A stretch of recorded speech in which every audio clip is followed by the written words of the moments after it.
paper magic will survive like the heat death of the universe, and will... Oh, it's a smuggler's copter. Would you like to crew this? And then it crashes because they don't understand arithmetic. All your cards belong to me. 2 minutes into macing him in the eyeballs, I switched to pepper spray. He's like, it's all right, refreshing. And went back to the mace. Magic is dying. I'm done. Selling everything. I might be a hoarder. And yes, I don't have the crayons or glue to explain this to you right now. What, are you gonna die twice? Oil will be worthless before magic cards will. well, okay, Dr. Man. That's Mr. Dr. Professor Jason. Welcome into Brainstorm Brewery, everybody. Fresh from Minneapolis. It's DJ and I here on Brainstorm Brewery. I'm Corbin Hostler. And Corbin, it's not DJ and I, it's DJ and Minnie. DJ and oh yeah. There was You have to say it really fast so it sounds like me, but it's DJ and Minnie. What did you think of, It's like DJ and me, but DJ and Minneapolis? DJ, what is your opinion on that city? Minneapolis is one of my favorite cities in the country. No, Me too. Not joking. Me too. That's what I always tell people. The first time I went was pre-COVID, whatever GP they had there, and it had one of the best climbing gyms I've ever been to, which is not just like the main reason I love Minneapolis. But it doesn't hurt. So I'm from upstate New York, who, for everyone who doesn't know, like actual upstate New York, not like 20 minutes north of Long Island. No, like actual near Canada, kind of Great Lakes-ish. Gross. And if I did not live here, my top 3 cities that start with the letter M are Milwaukee, Minneapolis, and Madison. Not so heard a lot. Wisconsin, Minnesota, like that sort of like Great Lakesy. You still have, you're insulated from climate change. So like 30 years from now, Miami's gonna be like an underwater Mario level. They're cooked. I'm not. Like we have pretty turbulent weather, I would say, like some very high highs and very low lows, quite literally. And but like it's fine. We're not getting like flooded. We're not getting like the 2012 disaster movie nonsense. So like, who stands to win more from climate change, Canada or Russia? Who wins more? Yeah, or do they both just dominate everyone else because of this? Obviously, this is, we in theory are talking hundreds of years in the future, but like eventually it is true that it will be roasting in Florida and Texas and Oklahoma more so than it already is. And in Alberta, it's going to be nice and chill. It's not going to be Texas anymore. You're thinking in states. It's not going to be in states. It's going to be in republics. We're bringing back the OG Lone Star. Okay, I'm recovered. That was crazy. That was like a full-on little allergy attack. Holy, sucked. All right, we're back, and if you're on YouTube, we never left because we just cut right to where we're at right now via the power of JJ, the editor. He's the secret power of this podcast. Is it a secret? Well, the real secret star of the show has to be the thumbnail guy. Yeah? He has a name, man. It's thumbnail guy canonically. Canonically. Did you just spell canonically with 2 N's verbally? You seem like the kind of person that would do that. I think that I pronounced it correctly. I think I did. Fact check me in the YouTube comments, but I think I did. Because it's not Canonically or Canonically. It's canonically. Just let me gaslight you once. Go ahead. No, speaking of gaslighting, it's a shame that our listeners don't know yet that this is our last podcast. Ooh. DJ breaking the big news early here. Go ahead. Well, because Skype is shutting down. And we use Skype to record the podcast. Is that there's true? There's no alternatives, really. Like, the market is fully undersaturated, and there's a plenty of open... we could do it on Vine, I guess. We could do it in 6-second increments. I think that'd be okay. Oh, we held on for a long time with Skype. I didn't know it was shutting down. That's fun. I guess it kind of got replaced by what? Teams? Like, if you're Microsoft? Yeah. Wow, I haven't even thought about Skype in like a decade. Which goes to Sounds show so how long cool, we've been doing right? the Like show. Skype. Well, I mean, now it's available to bring back as a name. You know, Should we buy it? we should buy AOL, like the Corbin, acronym. what does AOL stand for? America Online. Exactly. It's an American company. Those are booming right now. Ooh, good point, they're DJ Stocks. America First. We can Stocks. rename it awful. We can rename it awful. America First Online.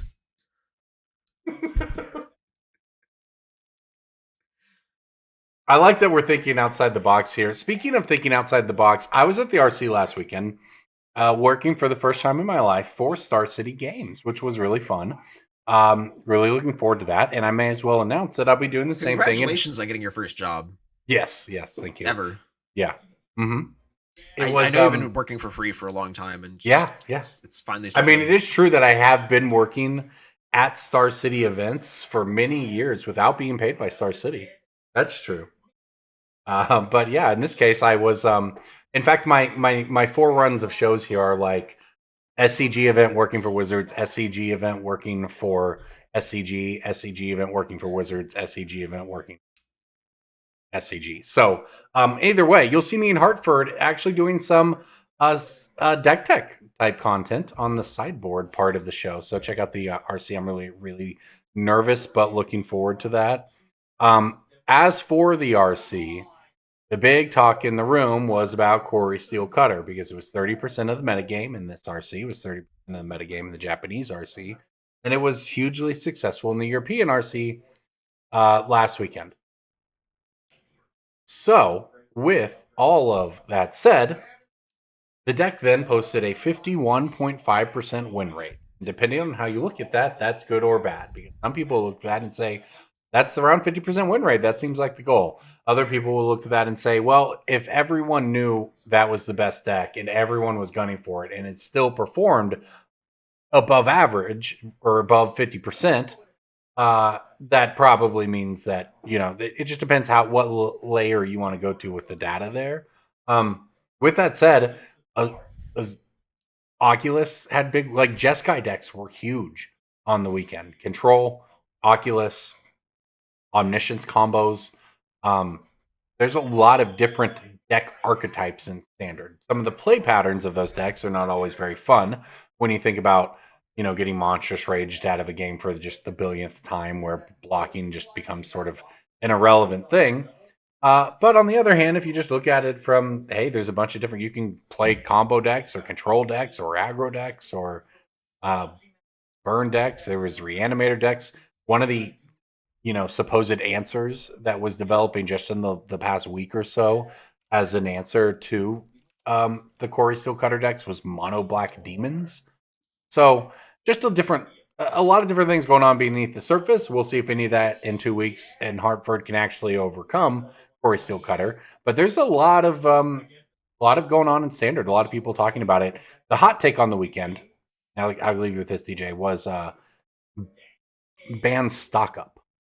That was the problem. That was the hot take on the weekend among some players on the floor. That's crazy to me. I am not a Standard expert, but ban the only card in Aether Drift worth anything is certainly a take. And I didn't take it from that angle, the card's but that's powerful. funny. Don't get me wrong. The card's insane.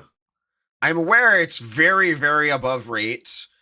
Does that doesn't solve problems though, based on my interaction. So all weekend I did sit next to somebody while working who is actually good at the Magic Gathering card game and who does know the metagame and who is proficient enough to play on the Pro Tour and all of these things. So like I did receive drip feed information from her and I just sort of sat there and absorbed a lot of it. But like, so we have Standard rotation in September in roughly 4 or 5 months. Right. And we have Final Fantasy coming out in like 6 weeks, 7 weeks, something like that. It's coming up. It's already May 6th as we record this show. So. And like, from what I understand and and just how I am processing all of the information I received over the weekend, why don't we just ban Monstrous Rage? That is Like, a take. it's okay to ban the uncommon that released 3 years ago. Does Monstrous Rage rotate? Yes, the but fall? like that's the point, is that you cut it off like a month or two from now, because like I don't think Final Fantasy solves the problems of. I don't think that they will do that. I think that. Well, I have a take on this, but go ahead. Well, like we've known for a while that Wizards doesn't want to ban the new card immediately. Mm-hmm. Like, so I think it's fine to have a Hogak situation if we just try to trim the fat around the Hogak and ban the Monstrous Rage and ban the Altar of Dementia and the Golgari Grave Troll or whatever before we just go attacking standard cards that haven't been out for more than like a month. Yeah. But I think that Corey Steelcolor is very powerful and it's clearly above rate. But I don't think that like the ways that card plays out are overtly unfun just from like this card being in the format. Like, I think the mirrors are still very interesting. I think that there's still like lots of play patterns you can do with this that promote a healthy standard format. As long as you're not getting your skull caved in by like mice and batteries on Monstrous Rage. Like you're dying a little too quickly, and that's a problem that can be solved. And like again, the card has 5 months left to live. It doesn't, DJ. I just looked. It doesn't rotate till next year. Okay, that's fine. It's been out for 2 years. Like I think it'll get that completely changes like my opinion on what they'll do with it. I think it'll be banned in the fall on rotation. So we have like a bad format for like 3 months or something like that. That's fine. It's not a bad format. I mean, it depends. If you think what's like, happening right now is a bad format. Assuming that like the best deck in the format continues to get iterated on, and like generally people don't like it when one deck is 40% of the metagame. Like that's my definition of a bad format from the player standpoint. I don't give a shit. I'm an arms dealer here. I just sell the cards. I understand. Yeah, I understand. Like, so Wizards has said publicly that their goal is to not ban cards, obviously, ever.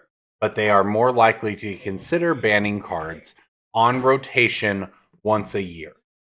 Right? Sure. So, yeah. The way I have interpreted that is to mean something like Monstrous Rage, which was a part of Gruul Mice, and people talked about whether you're supposed to ban one of the mice. And then is it Prowess? Is it Monstrous Rage? Is it Corey Steel?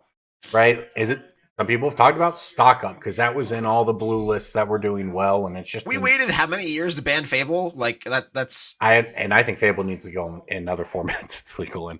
But so what I took that to mean though is that something like Monstrous Rage, or like especially considering temporary lockdown is rotating out this fall, something like Monstrous Rage is more likely to be banned in that window than it is now. Something like Nadu is something that gets banned now.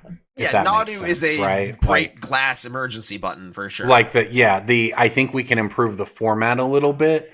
I think that banning it when they have sort of pre-announced everybody on rotation to expect this is when we will consider those, and people's decks are already changing, gives them a lot of flexibility when it comes to like, if you ban cards there, kind of having a lot of wiggle room to do so and not face the same repercussions you'd get banning it in May, right? So like, so I think that is probably, that's what I expect. I expect the card to get banned then. I wouldn't be surprised to see them maybe hit another card or two at that point. A lot of this also does depend on the content of the Final Fantasy set and whether the mechanics are parasitic or not. Of just, I need to play all my Cloud and Tifa cards together, which, I mean, they've shown some number of preview cards so far. It doesn't seem like that's the case. I have to think that this is a set designed to interplay well with the rest of Magic for 3 years because it is standard legal. Agreed. These decisions were made 2 to 3 years ago about how this would play out. Yeah.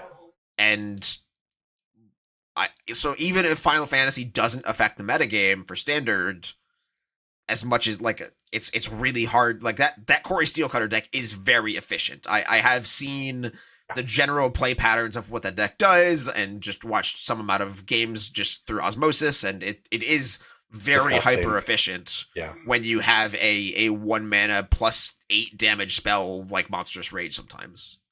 Yeah. I think Monstrous, if I'm not I'm not somebody grinding standard games, so I can't tell you like what is the most egregious or whatever, what needs to be banned. Because some of the Monstrous Rage seems like a pretty safe one to hit. Because some of these Corey Steelcutter decks, the Jeskai and Izzet ones or whatever, like they're cutting stock ups in the main deck to fight each other. So that doesn't that signals to me that stock up is not the problem here. Like, because you're just dead if you cast it. Like you spend 3 mana on that card and you're like, I got 2 of my best cards to play. Oh no, I'm at 3. Like it's a card that, in my opinion, is better after sideboarding once they've like that. I can say watching the finals of the RC, it was 100% decided by the Jeskai player drawing a stock up in their opening hand, and then turning that into removal plus stock up, and then turning that stock up into removal plus threat. And like, that was why they won the game. But that's a post sideboarded game where their deck is built to grind, if that makes sense. For sure. Yeah. And it's the same as like having Dig Through Time in Standard, where That's exactly what it feels like. 100%. Yeah. Because one will find the next, and there's enough cantrip, there's sleight of hand. Right, but we didn't ban Sphinx's Revelation. Oh yeah, I'm not. Look, when I say, like, I'm saying that was an opinion expressed on the floor. I'm of the opinion that nothing should be banned in the right now, because here's a way to look at this. And it depends whether you're looking at Standard through the lens of gameplay, which is obviously an extremely reasonable lens to look at it. But I can just tell you that from my perspective, from coverage, somebody following it, writing about it, the story of Standard over the past year and a half, like since Boomborough, maybe since a little before that, has honestly been good. Like, yeah, there's been new decks come out. Remember, everyone thought Shieldred was just disgusting and needed to be banned, and now Shieldred, as a result of more sets entering and things becoming more efficient, tapping out for a 4-drop without an ETB, is a little... JJ screenshot that. Whatever Corbin just did, I need that for Ben showed me a Lego he got for his birthday. But so, there was mice, and then there was basically somebody's Magic Online deck where they're like, hey, maybe we should try this Pixie card out.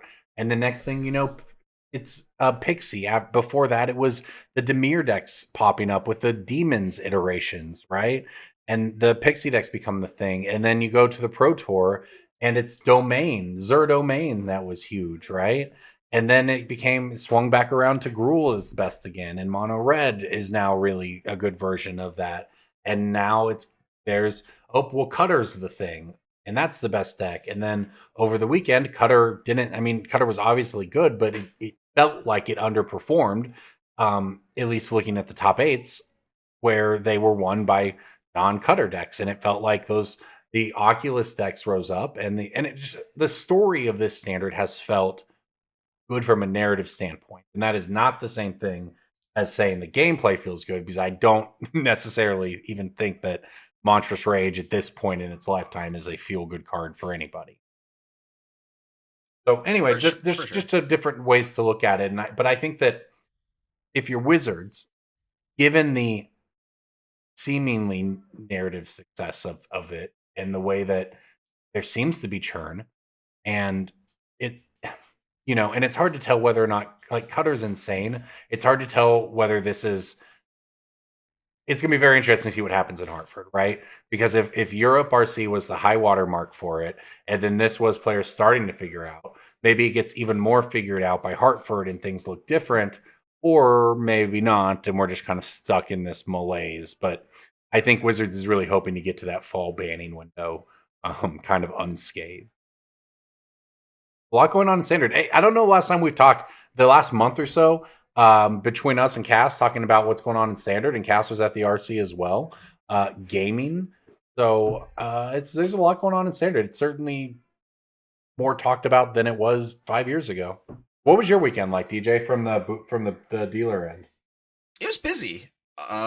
Minneapolis has historically been a good city with old money and players who are willing to travel to that city because it's a hub city, which means there's easy access to flights there. And Atlanta is a hub city too, but it tends to just not have as much money, which tends to happen when you have things like reconstruction and like just like half of the country being like behind by a couple hundred years. But like that's just how that works. Just how it is. What do you mean? How it is. Corbin's trying to censor me.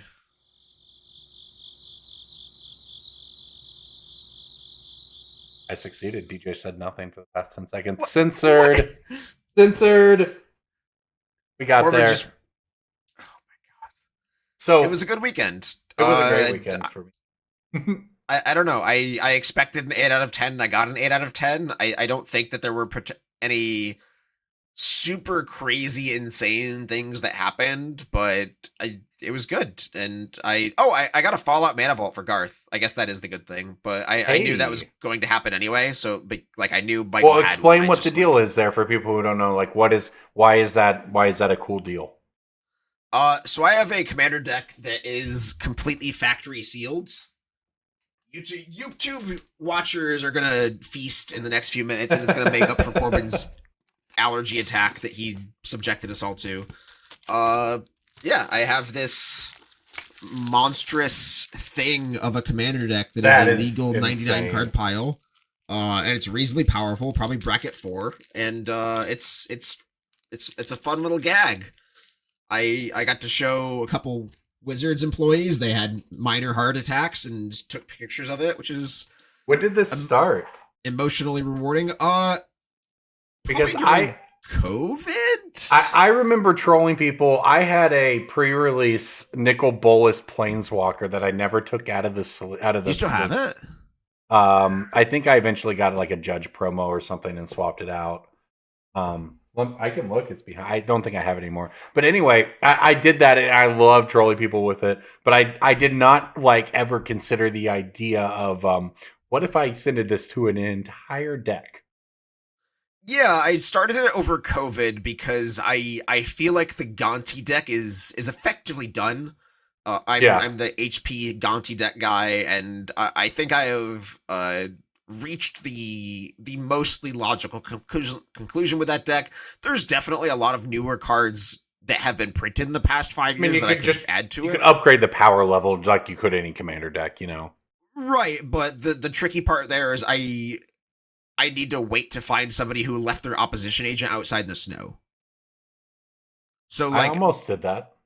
The difference in I think just the ease of access of the cards has shifted a lot, which is like again part of the fun. Like I'll still be very excited when I find somebody who left their opposition agent outside the snow. Do you have a breach the multiverse kind of thing in there, you know? Like you gotta wait for someone to tear one of those up. That card's busted. Oh, yeah. Like, there's plenty of new mono black steely cards that have been printed in the past while. And I remember during COVID just having this pile of factory sealed cards just from passive accumulation on my desk and thinking, I wonder if it's possible to make a legal commander deck here. And I did, and it was not remotely playable. It was bracket 0.01 of just... technically had enough lands and technically had just 99 cards that were legal in Singleton, and eventually I got a 5-color Sisay for it, and shortly after that I got an upgrade to Garth, and then part of the joy of working all these events that I go to every couple weeks is that I just get to see a lot more Magic cards in their natural environment than the traditional player. And so I just sort of slowly decided upon a theme for this deck, which was 5-color Super Friends, partially because a lot of the original candidates for the deck were Stained Glass Secret Lair cards. And it's taken on it's just become its own thing, and it's really cool to see people's reactions to it. I have a nice little shot chaser moment of I show people the Gonti deck and they're like, "Oh my god, this is horrible, man. You should sleeve your cards." And I say, "Oh, you mean like this?" And I just get the nice little 1-2 punch there. I get to say both to of my have a decks are bit. effectively waterproof. I can play If we by, were like, a better at poolside social bar. media, that would be such a good short for TikTok and YouTube and Instagram. It'd be such a great little skit we could do if we were better at the internet.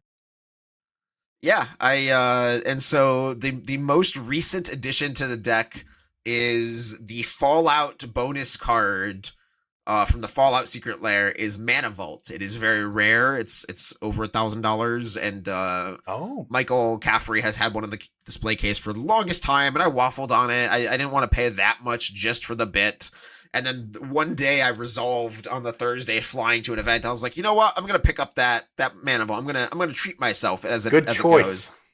And he's like, oh, I sold it.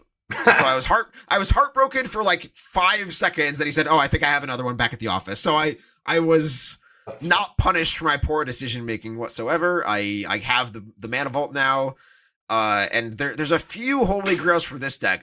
This one's approaching completion too, for as far as I'm going to take it. You hear that? DJ is approaching completion. The second time. Yep. And the last few things I really want are a Judge Promoristic Study. This can be obtained as a pack of 5. I know at least one exists, but the person does not want to sell it because of their emotional attachment to the card. So I have a public bounty out for a sealed pack of Judge Promoristic Studies, I suppose. There you go. A sealed booster pack of Revised is on the table because it can have Brain Geyser or Terror Regrowth Disenchant in it. Because Garth One Eye makes the old school Boomer cards. I see. What cards does Garth make? Do you know offhand? Black Lotus, Shivan Dragon, Disenchant, Terror, Regrowth, and Brain Geyser. So there's one of each color, and then Black Lotus. An odd choice from some of the colors, right? Or is that like somehow a cycle? Terror and Regrowth and... Jason's gone, so we can do physical bits. Hang on. That's true. The physical bits are allowed when Jason is not here. Like the one earlier where I almost died on camera. Oh, shit. This is my... Oh, that's Black Lotus. The Scry magazine from hold 1994. Hold up. I'm in on Oh, it's 96. Bits. Sorry, Don't the Scry magazine anywhere. from 96. It has a factory seal Black Lotus in it. I used to carry this around in my backpack, but it started to get frayed and had risk of not being factory sealed anymore. So I stopped carrying it around in my laptop bag.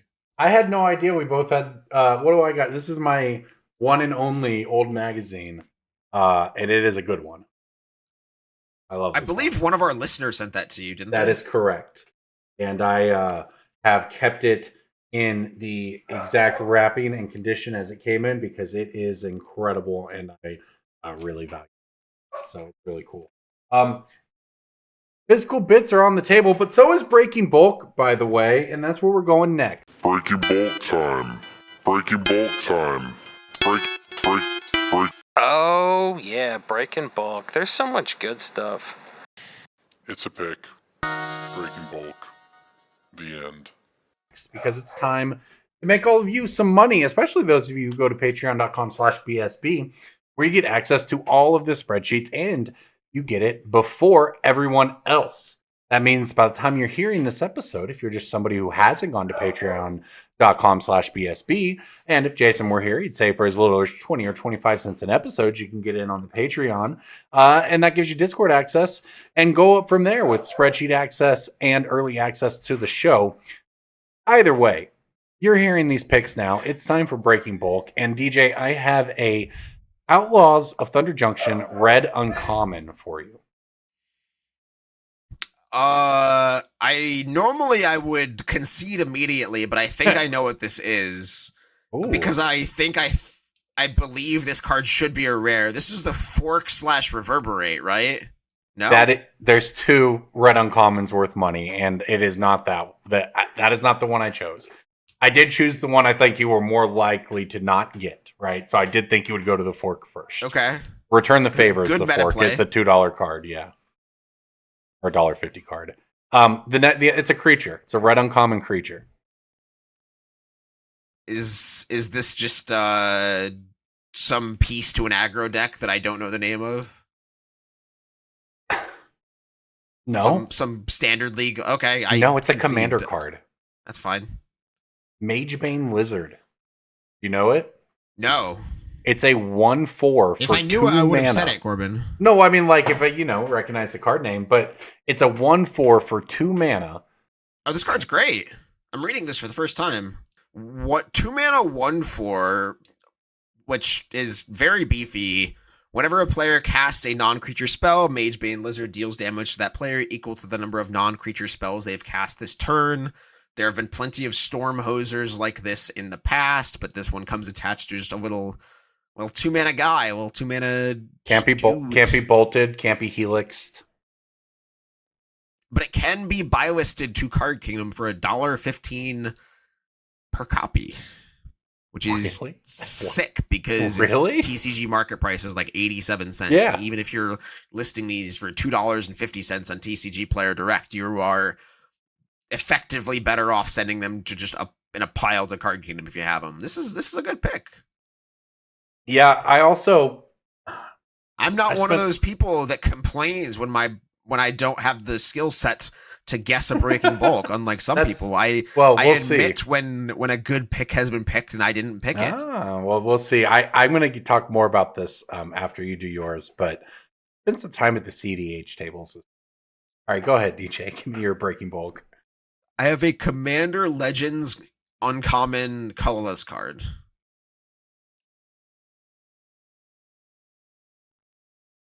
Commander Legends? Correct. The one that came out in 2020 in the middle of COVID. I've never seen these cards in my life. That or I have is this the one that was mega curled? Yes, this is the set that was. Didn't you buy a collector box? I was going to say, no, I bought a case of this set. Okay, so you've seen plenty of them. No, I didn't open.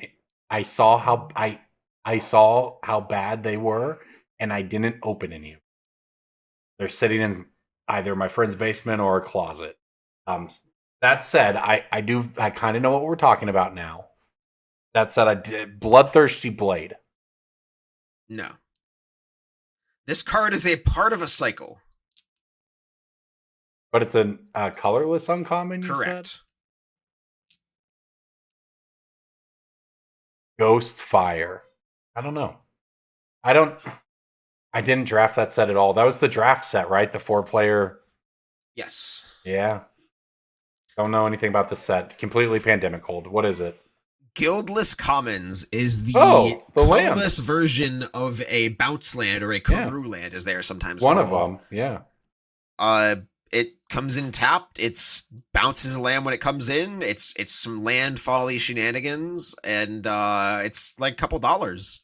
I didn't realize that was the set it was from. I actually kind of thought that was like from a standard set. I would have said Strixhaven if you had asked me. It has the word guild in the name, Corbin. No guilds. Guildless. No, I thought commons, and I thought, a campus. It's sweet. There's also Arid Archway, I think is the other one, right? Maybe. Yeah, Arid Archway is from OTJ. It's only 50 cents, actually. It was at one point $1. It's the same thing, except if the land you picked up was a desert, you surveil 1, and also itself is a desert. This card's worth less. There you go. All right. So here's the deal from last weekend. I was taking pictures at everything, which included the CEDH 5K going on, where I got to watch Sam Black, the god of CEDH, do what the god of CEDH does, which is farm everybody else. At the end of his top 16, because it goes 5 rounds or something, then top 16, then top 4. At the end of his top 16, a player next to him gets up and just goes, "Fuck, man, you're really good." And then I talked to Sam while we watched the other match finish. Okay. Then, of course, Sam goes on to the finals. He wins the thing in like 20 minutes. It's just insane. Like, it's just actual insane. That said, here's the interesting part. I'm watching some CEDH because I find it interesting, again, from a narrative standpoint, I would say, more so than a game. I don't even hate the gameplay aspects of it. Sometimes it looks like, I'm not going to lie, I might be a secret CEDH. CEDH is, I've said this before, CEDH is just Among Us with really annoying tasks and a 30-minute meeting at the end. Kind of, yeah. Well, that's Among Us has annoying tasks, so maybe it's just Among Us. Among Us tasks are simple. Yeah? It's move all the sliders in a certain direction or whatever. Well, I'm not going to lie. I feel like some of these these decks are so in the weeds of playing CEDH that you could just show up with like just some dumb deck and do stuff. Oh, but, yeah, it's the moment when you get to bring like all slivers to the high-tech control deck that can't deal with it. Yeah, right. Or we're like, the meme of the Grandmaster chess player can't beat the idiot whose moves are unpredictable. Yeah. Right. Anyway, we get to the top 16 of the tournament. I'm waiting for this last game to end so I can get the top 4 photo and move on. There's a father and a son playing together in the top 16. That's cool. Good for them. The father is in his 50s probably. And I'm like, that's really neat. A father and a son playing together. I got to see that. That's cool. I got to take pictures of that. Are you about to realize that the son was the same age as you are?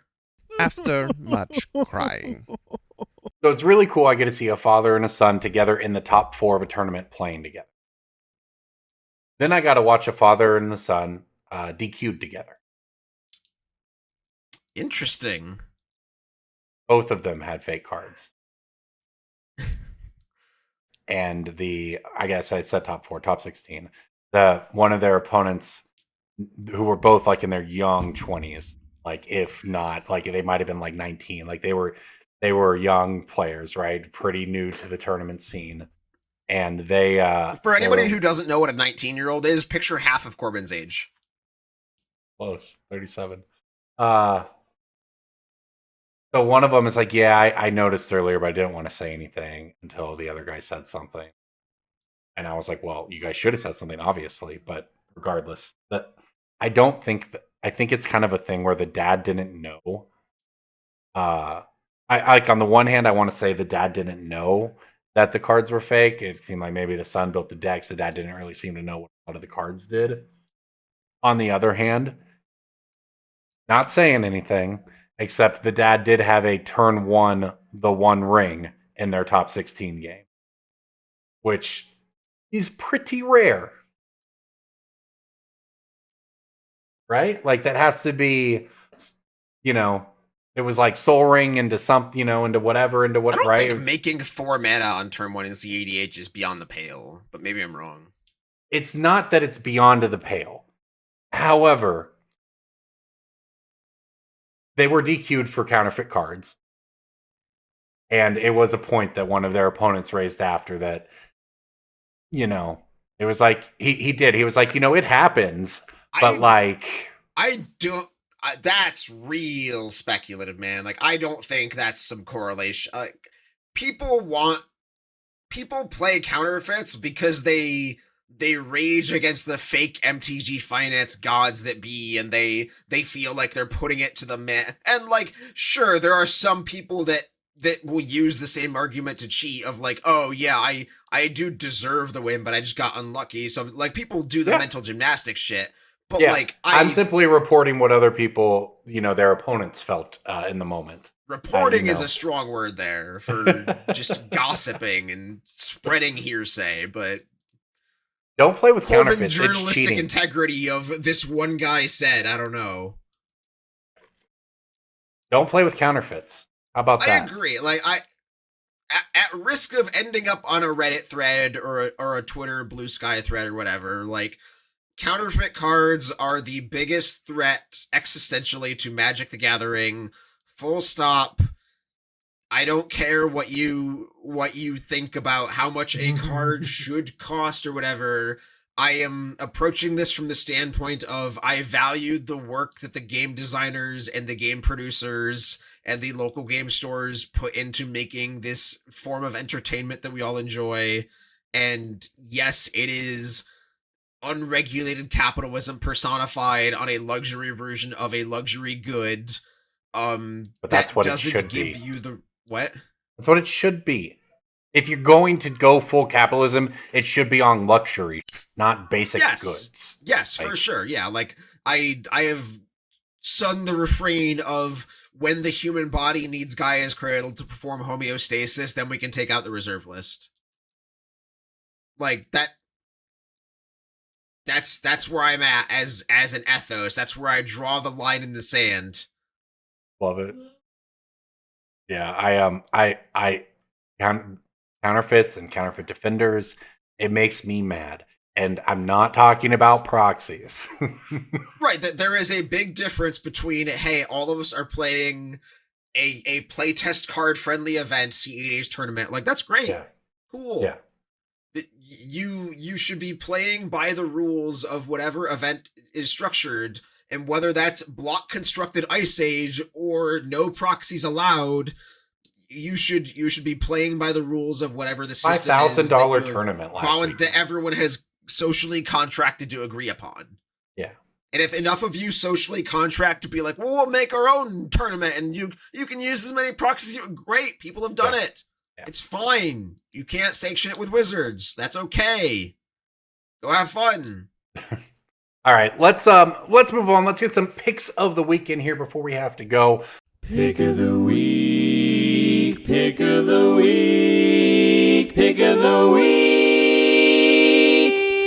Time for the pick of the week. Everybody flying on tight schedules this week, but we appreciate all of you sticking with us. We'll make sure to get out a show this week, and we'll leave you with a couple picks of the week. Go ahead, DJ. My pick of the week, Oh, you got the song. Let's go.